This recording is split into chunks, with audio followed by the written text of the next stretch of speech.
Muhammadan abduhu wa rasuluh. Allahumma salli ala Muhammad wa ala ali Muhammad. Ya ayyuhalladzina amanu taqullaha haqqa tuqatih wa la tamutunna illa wa antum muslimun. Ya ayyuhan nasu taqu rabbakumul ladzi khalaqakum min nafsin wahidah wa khalaqa minha zawjaha wa batha minhuma rijalan katsiran sa'a wattaqullaha alladzi tasaaluna bihi wal arham innallaha kana 'alaikum raqiba.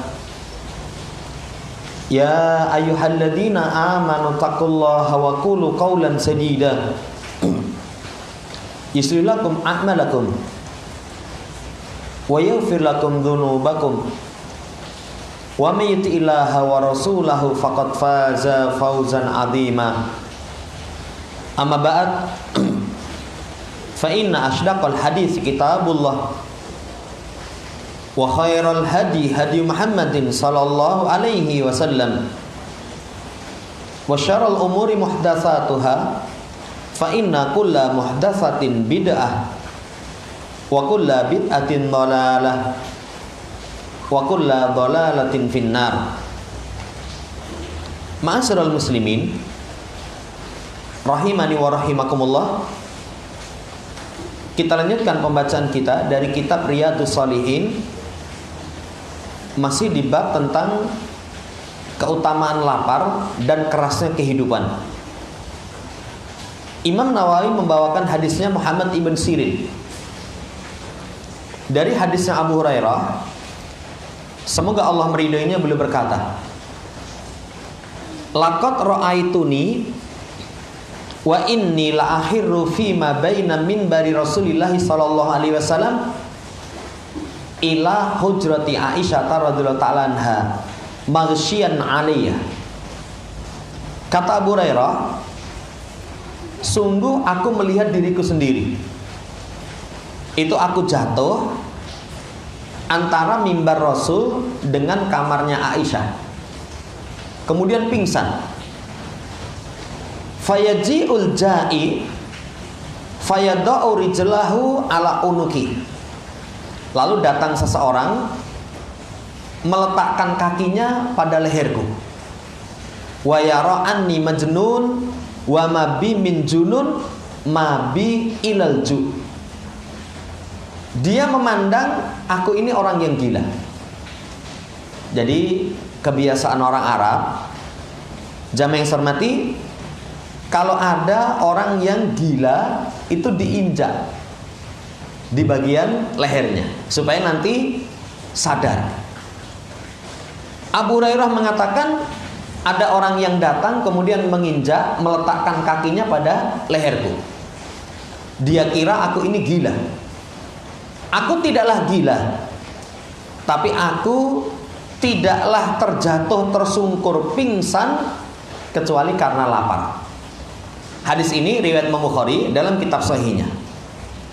Pelajaran dari hadis saudara yang saya hormati, pertama, bahayanya lapar. Orang itu kalau sudah lapar menjadikan dirinya bisa terjatuh, menjadikan kemampuannya hilang, kesadarannya hilang. Ini bahayanya lapar.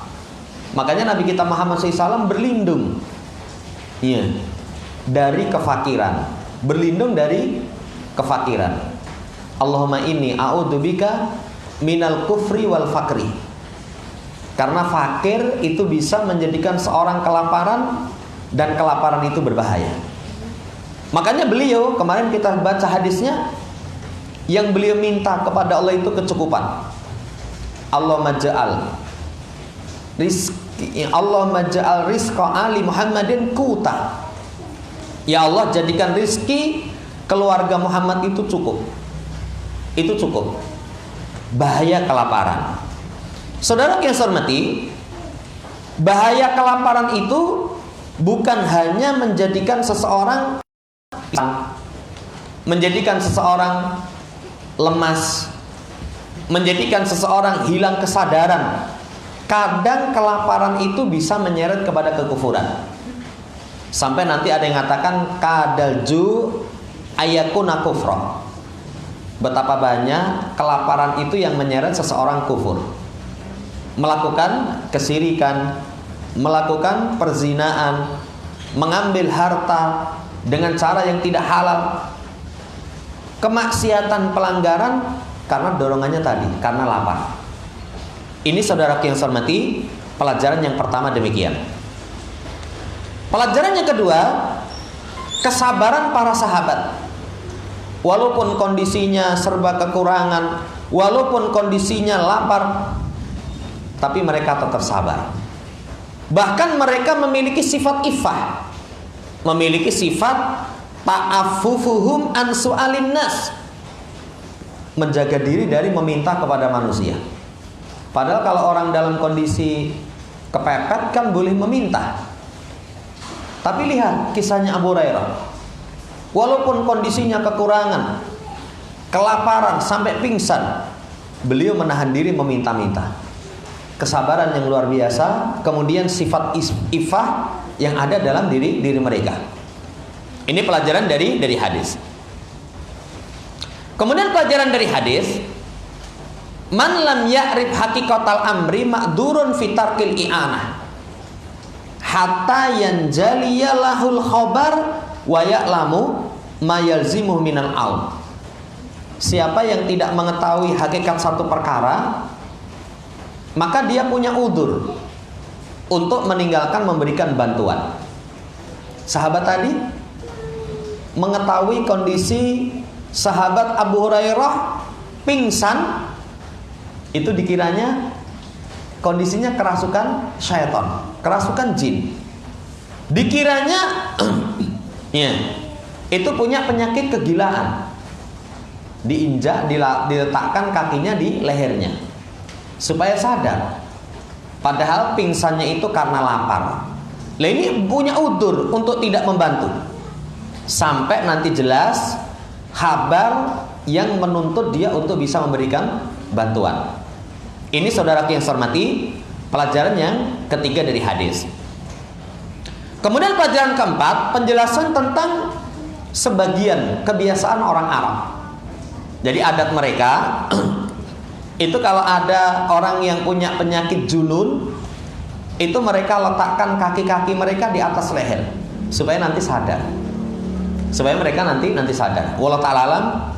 Saudaraku yang saya hormati, ini faedah dari hadis demikian. Setelahnya dibawakan riwayatnya Aisyah, semoga Allah meridainya. Beliau berkata, tufiya Rasulullah SAW wa dir'uhu marhunatun inda Yahudi fi thalathina sa'an min sya'ir. Muttafaqun alaih. Kata Aisyah, Rasulullah SAW wafat.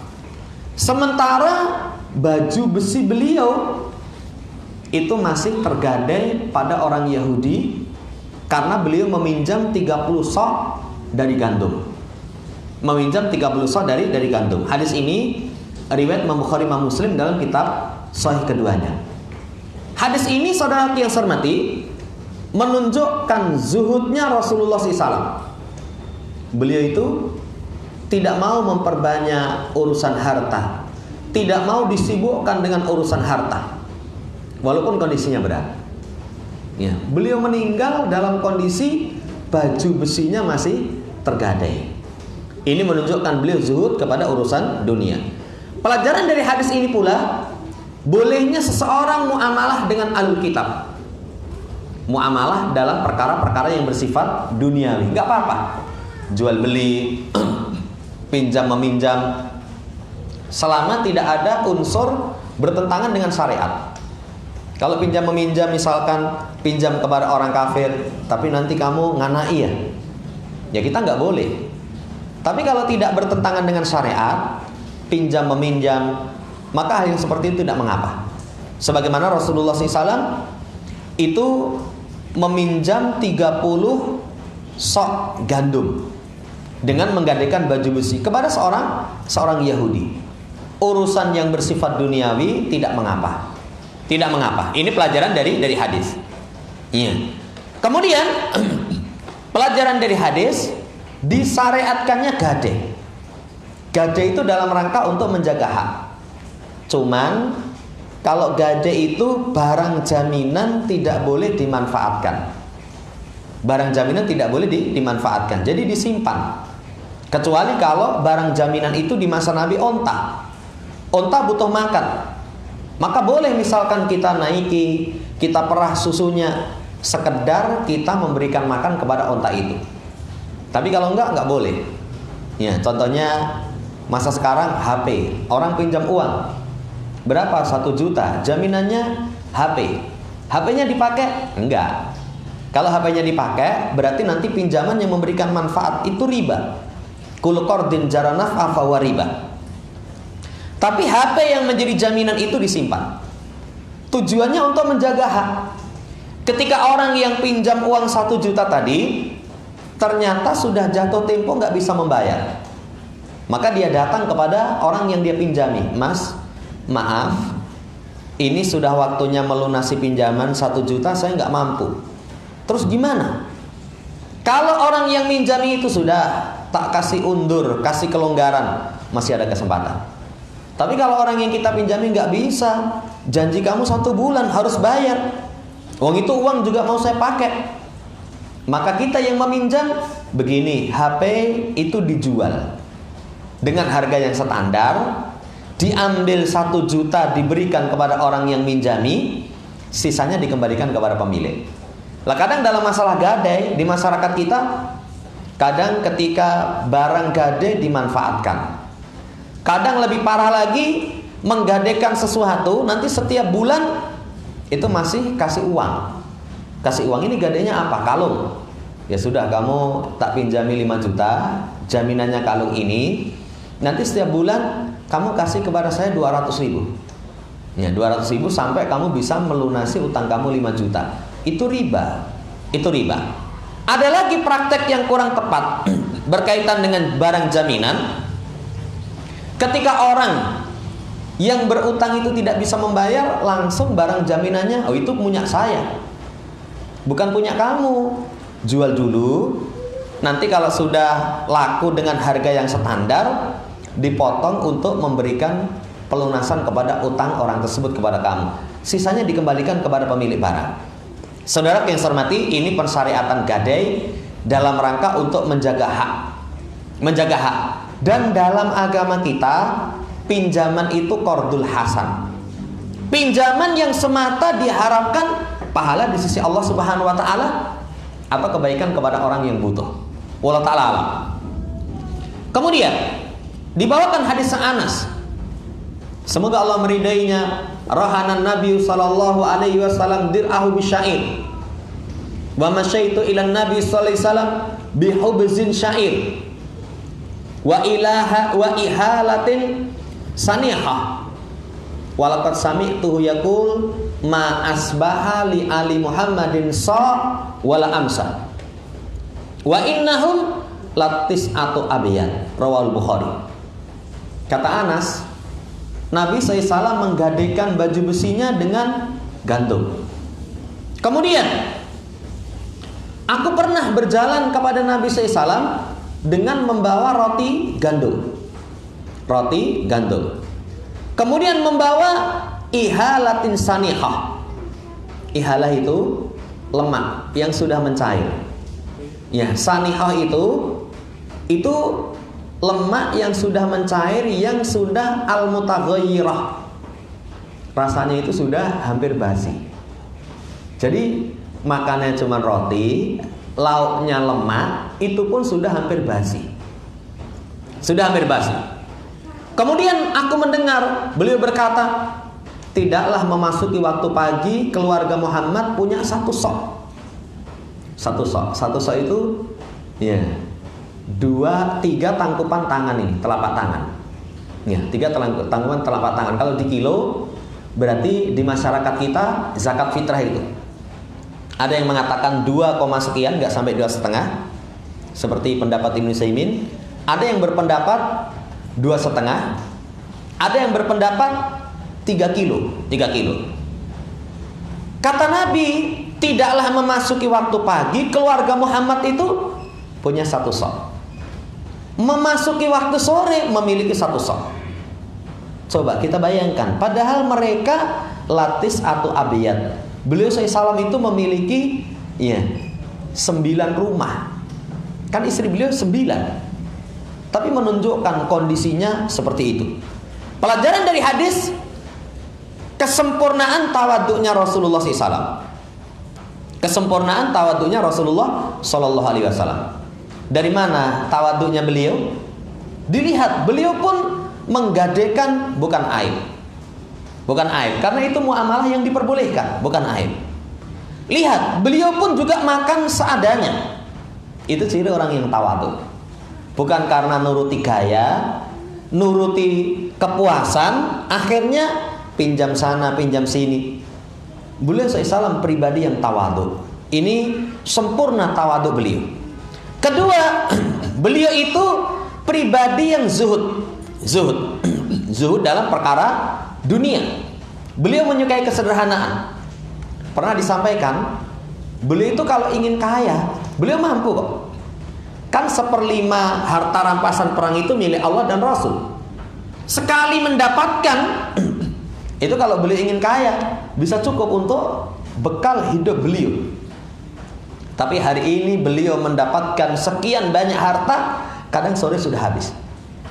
Ini luar biasa. Sampai kesaksian ada tokoh kafir yang ketika itu amat benci kepada Rasulullah SAW, menjadi orang yang paling dicintai, yakni Rasulullah SAW. Karena ayo sini masuk Islam. Muhammad itu memberi, tidak takut miskin. Tidak takut miskin. Luar biasa zuhudnya Nabi kita SAW. Kemudian hadis ini juga memberikan kepada kita pelajaran betapa dermawannya Nabi. Nabi itu dermawannya luar biasa. Sampai beliau ketika memberi itu ada mul-idkhar. Kalau memberi itu punya, sudah semua kasihkan. Kalau kita kan kadang apa yang kita miliki itu, ini kita simpan untuk besok, baru nanti kalau ada kelebihan kita berikan. Kita berikan. Makanya luar biasa akhlak Rasulullah SAW. Kedermawanan beliau luar biasa. Kedermawanan beliau luar biasa. Sampai beliau itu pun memakai baju yang bagus. Ada sahabat yang menginginkan, beliau kasih itu. Beliau kasih. Satu kali lagi Rasulullah SAW itu memakai jubah dengan kelihatan tampan. Kelihatan tampan. Ada sahabat yang ngomong, wah bagus sekali jubahnya Rasulullah SAW. Kata sahabat yang lain, kamu jangan. Nanti kalau ngomong gitu, kasihkan nanti sama kamu. Dermawannya itu luar biasa. Rasulullah SAW. Ini pelajaran ketiga. Pelajaran keempat, kesabaran Nabi dan keluarganya dalam kesempitan hidup. Coba, kalau misalkan satu sok itu 3 kilo. 3 kilo kalau beras, untuk makan 9 keluarga bersama Rasulullah SAW. 10 orang. Padahal kata Nabi, ma'asbaha li ali Muhammadin sok. Kadang memasuki waktu pagi, keluarga Muhammad itu nggak memiliki satu sok pun. Kesabaran luar biasa. Kesabaran luar biasa. Kalau kita ngalami di masa sekarang, sudah teriak kesana kemari, nyalahkan ini, nyalahkan itu, ini goro-goro pemerintahnya, ini goro-goro ini dan itu. Kesabaran luar biasa Rasul SAW dan keluarganya ala dhaikil ais. Bukan hanya kesabaran, pelajaran yang kelima, beliau memiliki sifat qanaah. Qanaah itu apa yang ada diterima dengan ridho. Tidak mencari yang tidak ada. Nah, ini termasuk qanaah itu. Saya pernah sampaikan qaul ulama berkaitan tentang qanaah. Saya sampaikan hadisnya Rasulullah SAW, keutamaan orang yang qanaah. Qanaah itu ada yang kasih komentar, ini ilmu yang asing katanya. Masa sekarang itu jarang orang punya jiwa qanaah. Kenapa? Karena terbiasa dengan serba cukup.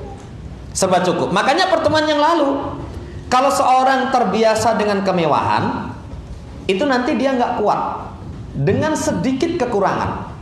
Dengan sedikit kekurangan. Makanya contoh saja, kali waktu nasihatnya itu supaya seseorang jalan itu tanpa menggunakan alas kaki. Kali waktu. Jalan tanpa menggunakan alas kaki. Kenapa? Karena kalau orang terbiasa kemana-mana terus pakai alas kaki, ya, terus senantiasa dimanjakan kakinya, nanti ada kerikil sedikit saja lecet kakinya. Sama kalau orang terbiasa dengan kemewahan, panas gak kena panas, hujan gak kena hujan, nanti begitu kena hujan sedikit, wah sakit meriah. Kena panas sedikit, gak kuat itu. Saudara yang saya hormati, qanaah ini merupakan teladan dari Nabi SAW. Nanti kalau kaitannya nggak pakai sendal, nanti akan dibawakan kisahnya para sahabat. Kisahnya para sahabat. Pelajaran dari hadis. Pelajaran dari hadis, bolehnya muamalah dengan orang kafir. Iya. Selama dalam muamalah itu tidak ada padanya praktek sesuatu yang haram. Kalau nggak ada praktek yang haram, nggak apa-apa. Saya pinjam uang kamu ya kepada orang Yahudi, orang Nasara, orang kafir. Ya boleh, tapi sertifikat ditinggal. Siap, setinggal. Tapi nanti ada tambahan? Nggak ada tambahan sama sekali. Nggak ada penambahan sama sekali. Maka tidak mengapa. Tapi kalau misalkan, ya sudah, tak pinjami. Berapa butuhnya? 10 juta. Sertifikat tanahnya, oh sebelah sana itu. Ya saya simpan. Tapi nanti ketika mengembalikan setiap bulan itu ada 0, sekian persen. Kalau ada seperti itu bertentangan dengan syariat kita, mohon maaf, saya tidak mau. Ini prinsip. Kalau ada kemungkaran, kita tidak mau. Tapi kalau muamalah itu tidak ada kemungkaran, nggak apa-apa. Tidak mengapa. Apalagi kalau memang dikenal amanah orang kafirnya, tidak khianat, maka diperbolehkan muamalah. Sekali lagi dalam urusan duniawi. Dalam urusan duniawi. Urusan duniawi berkaitan dengan jual beli, berkaitan dengan pengupahan, berkaitan dengan rohan gade, boleh. Wong lebih dari itu boleh kok. Apa bentuk lebih dari itu? Ada orang kafir kena musibah, kita bantu. Daerah mereka kebanjiran, daerah mereka tanahnya longsor, daerah mereka misalkan gunungnya meletus, kita kasih bantuan, boleh. Boleh. Catatannya kan dalam ayat la yanhakumullahu 'anil ladina lam yuqatilukum fiddin wa lam yukhrijukum min diyarikum antabarruhum wa tuqsitu ilaihim. Allah nggak larang kalian berbuat baik kepada orang kafir dengan 2 syarat. Mereka tidak memusuhi kalian dalam perkara agama. Mereka tidak mengusir kalian dari kampung halaman kalian. Allah tidak larang kalian berbuat baik, berbuat adil. Allah cinta kepada orang-orang yang berbuat adil. Saudara yang saya hormati, ini nanti sampai tingkatan seperti itu pun itu tidak terlarang. Bahkan nanti diperkuat dalam hadis, irhamu man fil ardi yarhamukum man fis sama. Kasihani, ya, simpati kepada orang yang mendapatkan musibah. Kalau nasihatnya Isa kepada Hawariyun itu irhamu, ya, irhamu, sayangi orang yang mendapatkan musibah. Ya, mendapatkan musibah dalam musibah mereka. Nanti yang di atas langit akan mengasihi kamu. Akan mengasihi kamu. Ini kaidah umum. Itu kita tidak terlarang dengan rincian yang disampaikan tadi. Ini pelajaran dari hadis. Saudara yang saya hormati, kalau muamalah kepada orang kafir saja boleh, apalagi kepada sesama kaum muslimin. Sesama kaum muslimin. Tapi kadang karena pemikiran hizbiyah, karena pemikiran kekelompokan, taklid, ya, asobiyah kepada kelompoknya. Kadang kalau beli harus ke situlah. Kenapa? Karena kelompok saya. Siapa yang mengatakan harus? Perkara-perkara duniawi silahkan kok. Rasul sendiri meninggal, baju besi tergadai dalam orang Yahudi. Tergadai dalam orang-orang Yahudi. Saudara yang saya hormati, menunjukkan muamalah itu bebas. Ya, bebas. Dengan catatan tidak terjadi padanya pengharaman syariat. Kemudian dalam hadis ini, bolehnya menjual senjata atau menggadaikannya kepada orang kafir malam yakun harbian, selama bukan kafir harbi. Karena kalau kafir harbi, ini saya punya pedang ini asli ini, ya ini sudah lawan sekian pedang itu patah semua ini, tak gadaikan kepada kamu, matur nuwun, nanti tak gue merangi kamu. Lah kalau orang harbi nggak boleh, tidak diperbolehkan. Tapi kalau kafirnya, kafir dhimmi itu yang taat kepada penguasa muslim. Kafirnya itu musta'man, dapat jaminan keamanan. Kafirnya itu mu'ahad, tidak mengapa. Tapi kalau orang kafirnya itu orang kafir yang harbi, saudara yang saya hormati, tidak diperbolehkan. Karena nanti pinjaman kita, penjualan kita kepada mereka masuk dalam larangan ayat wala ta'awanu 'alal itsmi wal 'udwan. Jangan kalian tolong-menolong dalam permusuhan dan dosa. Tapi kalau enggak, asalnya diperbolehkan. Ini pelajaran dari hadis. Kemudian pelajaran dari hadis, bolehnya pembelian dengan harga yang bertempo. Jadi kalau bahasa kita kredit, itu secara syariat boleh. Cuman kredit itu, saudara yang saya hormati, selama sudah disepakati. Ini motor harganya berapa? Sudah. Kalau kamu cash 10 juta. Kalau kredit ya 10 juta. Lu kok podo? Ya. Kalau misalkan kamu cash 10 juta, kalau kamu kredit 2 tahun 15 juta, kemudian pulang sudah memilih salah satunya. Sudah saya pilih kredit 2 tahun 15 juta. Fuqaha mengatakan boleh. Dengan catatan malam yazid ala saman, tidak ada tambahan. Kalau ada tambahan misalkan ini karena kamu bulan ini nggak bisa bayar, nanti bulan depan kamu mencicil, tambah lagi dengan denda. Tambah lagi dengan denda. Seperti itu tidak diperbolehkan. Tidak diperbolehkan karena ada nilai tambahan. Namanya sistem muajjal. Jadi jual beli dengan cara tempo itu ya sama saja. Ini berapa ini? Saya mau cicil selama 10 bulan. Harganya 1 juta, 1 bulannya 100.000. Silahkan. Kalau bulan ini, wah Afan itu bulan ini nggak ada uang itu, sepi misalkan toko, ya sudah bulan depan kamu bayar 200. Berarti kan bulan ini nggak bayar, dikumpulkan bulan depan 200. Tetap sama. Tetap sama. Saudara yang saya hormati, diperbolehkan.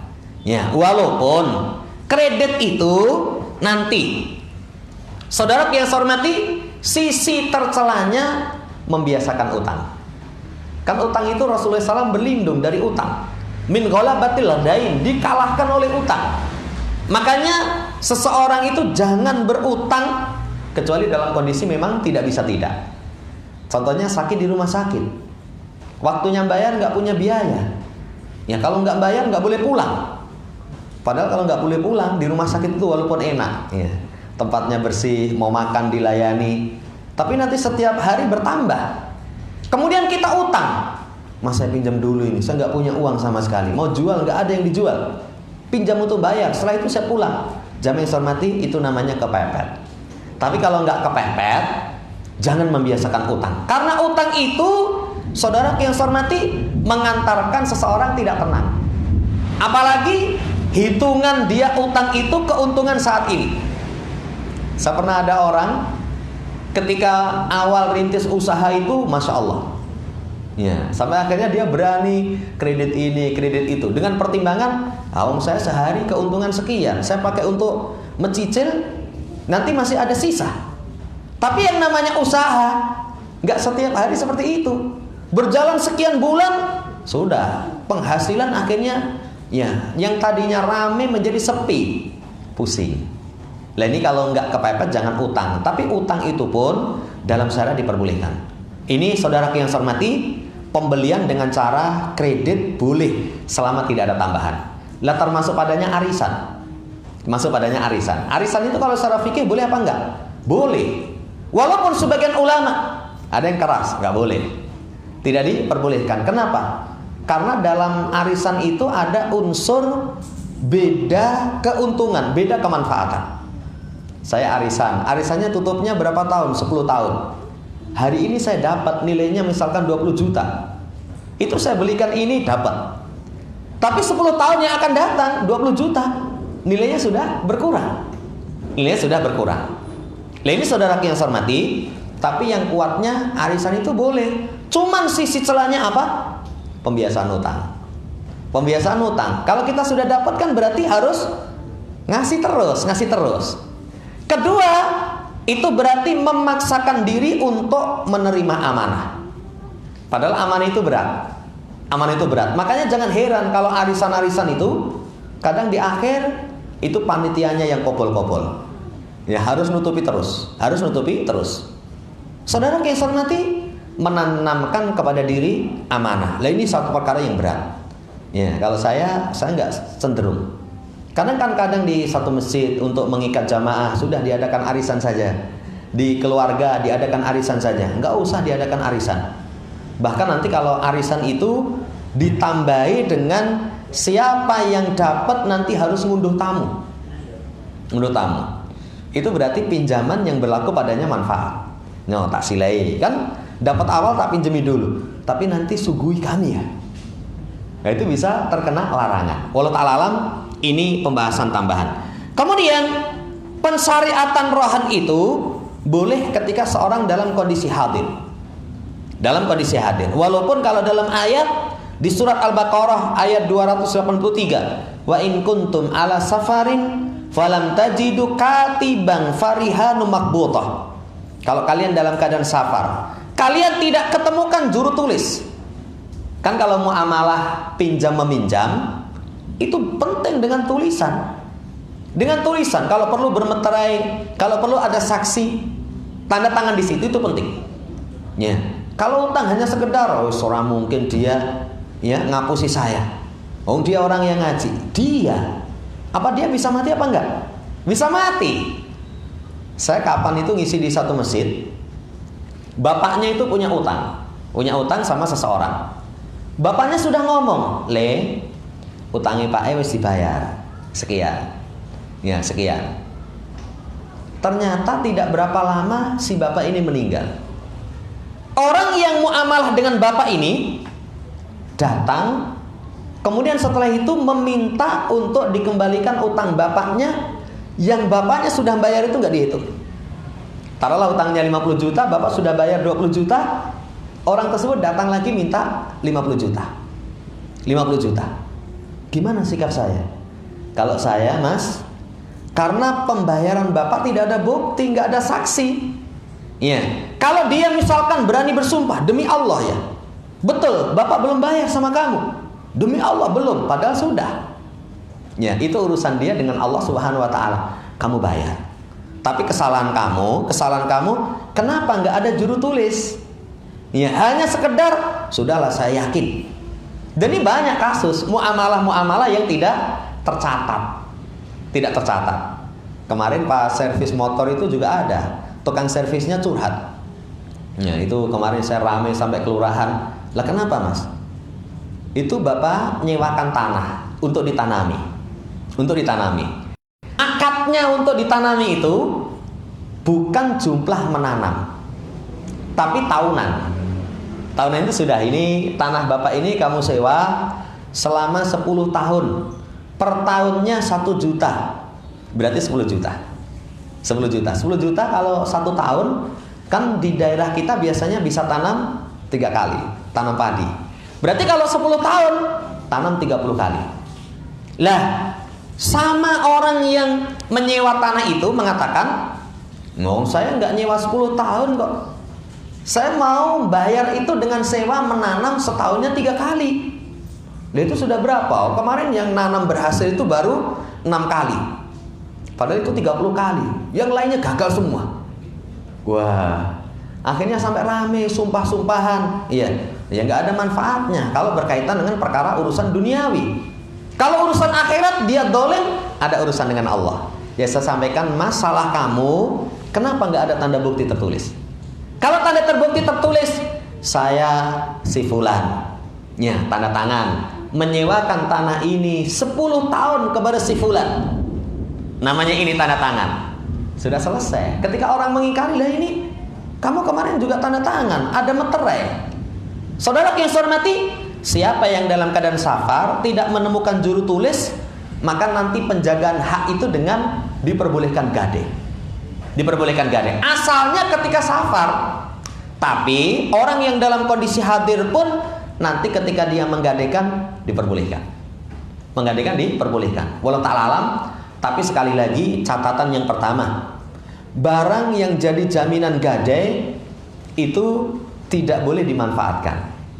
Catatan kedua, tidak ada penambahan. Nanti kalau kamu belum bisa bayar setiap bulan nambah sekian, nggak ada penambahan. Catatan ketiga, barang jaminan itu ketika orang yang utang tidak mampu membayar, bukan hak orang yang kasih pinjaman, tapi tetap miliknya dia. miliknya dia, nanti dijual dengan harga yang standar, dipotong utang, sisanya kembalikan. Wallahu ta'ala alam. Selesai faedah dari hadis. Masuk pada hadis Abu Hurairah.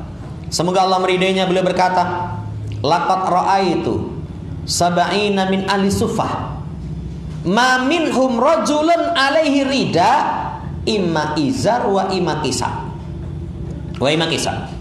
qad rabatu fi a'naqihim minha ma yablughu nisfa saqaini wa minha ma yablughu ka'baini fayajma'uhu biyadihi karahiyatan antura auratuhu.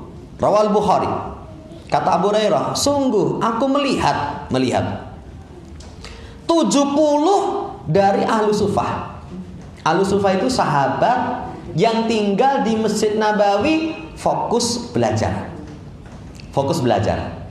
Kata Abu Hurairah, itu aku lihat ada 70 ahlu sufah itu, gak ada di antara mereka itu yang punya rida. Yang punya rida, jubah mantel, gak ada. Punyanya itu kalau nggak sarung, ya sekedar baju. Ya. Terkadang mereka ikat sarungnya itu sampai di lehernya, nanti ke bawahnya sampai pertengahan betis. Ada yang sampai mata kaki. Kemudian diikat di bagian bawahnya supaya auratnya itu nggak tersingkap. Jadi bagian bawahnya itu diikat supaya auratnya tidak tersingkap. Saudara yang saya hormati, pelajaran dari hadis ini betapa keras perjuangan para sahabat. Tapi mereka semangat menuntut ilmunya luar biasa. Kalau orang sekarang, namanya belajar itu banyak sekali yang belajar itu sudah nggak butuh biaya, dibiayai. Ada orang-orang yang dermawan, sudah kamu fokus belajar, serius, nanti kebutuhan kamu tak cukupi. Ahlu sufah itu kondisinya kekurangan seperti itu, tapi semangat belajarnya luar biasa. Karena mereka tahu keutamaan ilmu itu sangat mulia. Ya, ini pelajaran dari hadis. Semangat mereka untuk menutup aurat. Kondisi kekurangan, tapi tetap semangat menutup aurat. Sampai kalau pakai sarung bagian bawah diikat. Kan rawan, coba kalau pakai sarung saja. Ya, nanti tersingkap, kelihatan. Dan ini memang sahabat itu semuanya semangat menjaga aurat. Apalagi kalau membaca kisahnya wanita hitam. Wanita hitam yang itu punya penyakit. Ada orang yang mengatakan itu penyakit seperti ayan. Ada yang mengatakan penyakitnya itu penyakitan kesurupan jin. Ketika itu mendatangi Rasulullah SAW, ya Rasul, doakan kepada Allah Subhanahu Wa Taala supaya sakitku sembuh. Kata Nabi, aku doakan kamu sembuh, tapi kalau kamu sabar, kamu mendapatkan jannah. Wanita ini lebih memilih sabar. Karena wanita ini tahu kesengsaraan dunia ada batasnya. Kan kalau bahasanya orang, badai pasti berlalu. Kesengsaraan dunia itu ada batasnya. Wanita ini memilih, saya sabar ya Rasulullah Sallallahu Alaihi Wasallam. Lebih memilih kenikmatan jannah. Tapi setelah itu minta lagi, ya Rasul, doakan supaya kalau penyakit saya kambuh itu aurat saya tidak tersingkap. Wanita hitam tapi hatinya bersih, punya rasa malu. Padahal kalau orang dalam kondisi sakit tidak sadar auratnya tersingkap, ma'fuun itu dimaafkan. Tapi karena rasa malunya tuh ya Rasul doakan. Akhirnya sama Nabi SAW didoakan. Nah, ini pelajaran yang sangat luar biasa. Para sahabat itu semangat untuk menjaga aurat. Kalau masa sekarang apa ada orang yang punya pakaian itu cuma 2? Gak ada. Kita tuh kalau hitung pakaian kita, Masya Allah, luar biasa banyaknya. Lah ini kadang aurat tidak diperhatikan. Di masa sekarang bukan wanita hitam, wanita putih, tapi hatinya yang hitam. Kalau dahulu wanitanya hitam, itu kesabaran, kesengsaraan dunia tidak mengapa. Yang penting akhirat masuk jannah. Kalau sekarang wanitanya putih, hatinya hitam. Pokoknya di dunia jangan menderita. Neng akhirat mlebu neraka ora apa-apa. Loh. Lebih suka masuk neraka di akhirat. Padahal kesengsaraan di akhirat itu sangat pedih. Ya, di masa sekarang wanita putih kondisinya dia tidak ada udzur, auratnya sengaja disingkap, dia pamerkan. Jamaah yang saya hormati, ini pelajaran dari hadis. Kemudian pula menunjukkan kerasnya kehidupan Nabi dan para sahabat itu dalam hadisnya Aisyah. Kana fi Rasulillah sallallahu alaihi wasallam min udmin hasfu lif, adalah firas. Jadi tempat tidur Rasulullah sallallahu alaihi wasallam itu berasal dari kulit, kemudian isinya sabut. Isinya sabut. Nanti kalau dalam riwayat ini bukan tempat tidurnya Nabi, tapi bantalnya. Bantalnya. Kalau tempat tidurnya itu berasal dari pelepah korma. Bantalnya kulit diisi sabut. Saya pernah kisahkan itu. Ya, Umar itu melihat kondisi Rasulullah SAW nangis. Kita apa kuat? Kalau itu misalkan sunnah sudah berat ya. Harus yakin tengengen lah. Tapi beratnya kehidupan Rasulullah Shallallahu Alaihi Wasallam. Karena sekali lagi beliau tidak memperhatikan urusan dunia. Yang beliau perhatikan urusan akhirat. Ya, urusan akhirat. Ini menunjukkan tawaduknya Rasul Shallallahu Alaihi Wasallam. Jamaah yang saya hormati, ini dulu yang bisa kita baca.